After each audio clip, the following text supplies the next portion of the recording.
Wow, 6 years flies by. Heck, when I entered this job, I had no grandchildren. Now I have two. That's why I first ran for office and what this is all about. It's about family. I want to thank my husband, Jeff. He taught me so much and was a true partner in my campaigns, even though he told me I shouldn't have run in the first place. During my first term, when I asked him questions, he made this the rule that his wine glass needed to be full before the discussion started. When the glass was done, our discussion was done. Let me tell you, those were some brief conversations. I also want to thank my two sons, Mitch and Nick, along with my daughter-in-law, Jamie, whom have all been very supportive. Thank you to House leadership and the clerks, especially Clerk Randall. You are all truly professionals. Thank you to the sergeants that protect us and all the staff behind the scenes that make this legislative body run effectively. I want to thank my staff over the years. They have made me look far better than I am. When I decided to run, Allison Mattice promised me she'd always be there to guide me. Come to find out, that lasted only 4 days. Kidding aside, I couldn't have done my first campaign without her knowledge and constant upbeat attitude. Annie, Nick, and Doug have been awesome to work with. The anchor of the group, Mike Wisniewski, is a true policy geek that gave me perspectives on various legislation that often led to pass that I hadn't considered. He made the Farrington compound his summer home, and I have the grocery bills to prove it, by the way. We lived the financial literacy legislation for 5 years.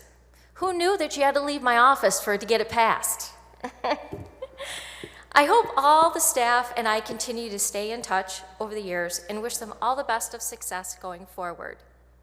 I'd be remiss if I spoke of family and didn't speak of the many caucus members that have been like that to me over the years. A shout out to seatmates like Ben Frederick, who participated in policy discussions with me and even shared a peppermint patty or two. To Bo Lefebvre, who came in as a freshman with guns ablazing, no pun intended.